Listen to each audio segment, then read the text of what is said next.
कृष्ण कृष्ण कृष्ण हरे हरे हरे राम राम राम हरे हरे हरे कृष्ण कृष्ण कृष्ण हरे हरे हरे राम राम राम हरे हरे।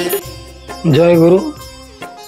पवित्र ये आत्माराम पीठर मुझे स्वागत करुच्ची। आज पवित्र ये घोष यात्रा अवसर रे ये एक प्राचीन पीठ, ऐतिहासिक पीठ, पुराण पीठ और मालिका वर्णित ये जटाधारी आश्रम कटक जिलार महागा थाना रामकृष्णपुर गाँव विरूपा नदी तटरे आश्रम अवस्थित।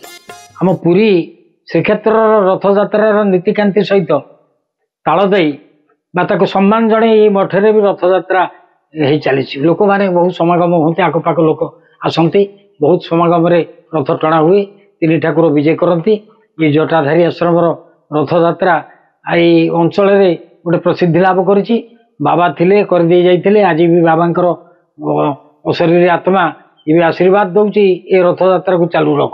ये रथ यात्रा जो मिलन पर्व लोक मान जो ये एकाठी आत्माराम पीठर जो जयगान करती, ठाकुर श्री जगन्नाथ को जो ये आसी रथरे टाणती, आपड़ देखिले अभिभूत हो विभोरित हो जाती। लोक आनंद मुखरित ग्रामांचल जो मैंने श्रीक्षेत्र न जापारती ये आसती। ये श्रीराम क्षेत्र जटाधारी आश्रम जोटा को बेलमालिया मठ बोली कहते। मुझे स्वागत करुच्ची आज पवित्र घोष यात्रा अवसर में। ये आत्माराम पीठ आज आनंद मुखरित होती।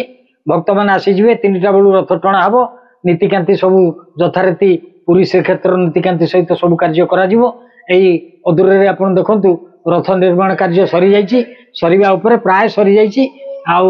अन्य कार्यक्रम मठ भितर चली पंडी हम, महंत महाराज पंडी करेंगे।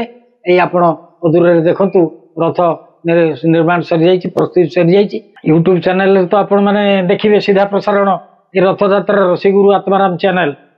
किंतु आपण मानक मोर अनुरोध, आपण मैंने थरटी आसतु, ये पाद पकातु, ये रथ यात्रा सामिल हूँ।